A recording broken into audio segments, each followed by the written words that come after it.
Isinara na ang 15 ruta sa Maynila para sa traslasyon. Bukas na bahagi po ng pambansang kapistahan ni Jesus Nazareno. Sa Quirino Grandstand, kanya-kanyang latag na ng pahingahan ang maraming deboto na roon na raw magpapalipas ng gabi. Saksi live si Jamie Santos.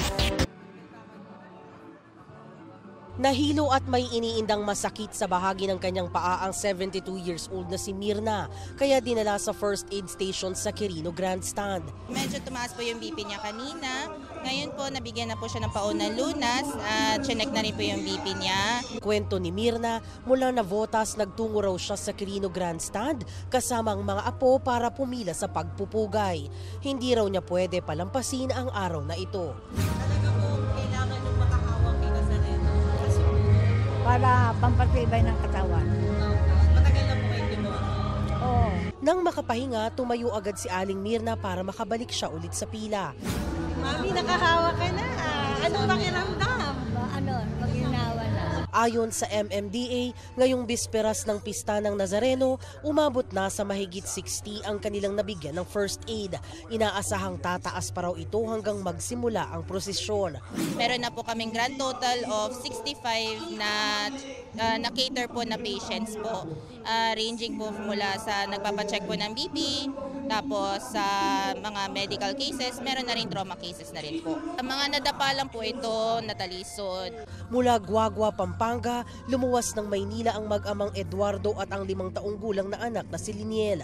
Buhat-buhat ang anak, nagtungo raw sila rito sa Quirino Grandstand para idalangin sa puon na gumaling na si Liniel sa sakit niya sa puso. Bakit po tayo nandito nagtsagang pumila ng ganong katagal?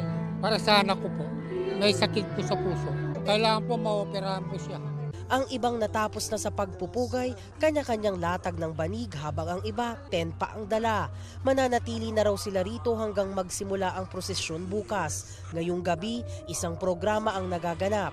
Kaninang alas 7 ng gabi, tinatayang nasa 19,000 na ang nasa Quirino Grandstand.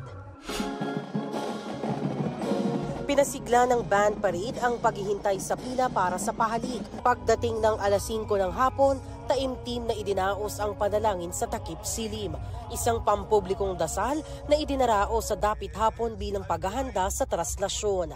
Para masiguro ang kaligtasan at seguridad ng mga deboto, nagsagawa ng underwater inspection ang Philippine Coast Guard sa Pasig River kanina, partikular sa Ayala Bridge na isa sa mga daraanan ng prosesyon.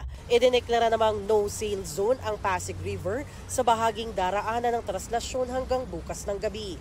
Simula alas 9 ngayong gabi, sarado na ang ilang kalsada sa Maynila. Ang Bonifacio Drive mula sa Anda Circle patungong P. Burgos Avenue, Katigbak Drive, kahabaan ng Independence Road, gayon din ang bahagi ng Rojas Boulevard mula Katigbak hanggang UN Avenue at kahabaan ng P. Burgos mula Rojas Boulevard hanggang sa mga tulay ng Jones, MacArthur at Quezon. Sarado rin ang Finance Road mula sa P. Burgos hanggang Taft Avenue. Ang Maria Orosa Street mula sa TM Calao hanggang P. Burgos Avenue. Ang kahabaan ng Taft Avenue mula sa UN Avenue to P. Burgos. Ang kahabaan ng Romualdez Street mula sa UN Avenue hanggang Ayala Boulevard. At ang Ayala Boulevard mula sa Taft Avenue hanggang Romualdez Street. Pansamantala ring sarado ang Palangka Street mula sa P. Casal mula sa C. Palangka hanggang Arlegui Street at hanggang kahabaan ng Legarda Street mula sa CM Recto Avenue hanggang Arlegui Street. Maging ang Quezon Boulevard mula sa Fugoso Street hanggang Quezon Bridge. Pati na ang westbound lane ng Espanya Boulevard mula sa mga kalsada ng P. Campa hanggang Lerma. Sarado ang mga ito hanggang bukas na mismong araw ng pista ng Jesus Nazareno. Kaya pinaalalahanan ang mga motorista na humanap ng mga alternatibong daan. Para naman paghandaan ang mga posibleng pangangailangan ng atensyong medikal sa prosesyon, nagtalaga ang Department of Health ng mga first aid station sa Quirino Grandstand, Rizal Park, SM Manila, Ayala Bridge, P. Casal at Quinta Market. May first aid stations and welfare desk din ang Philippine Red Cross na nakaantabay sa ilang lugar.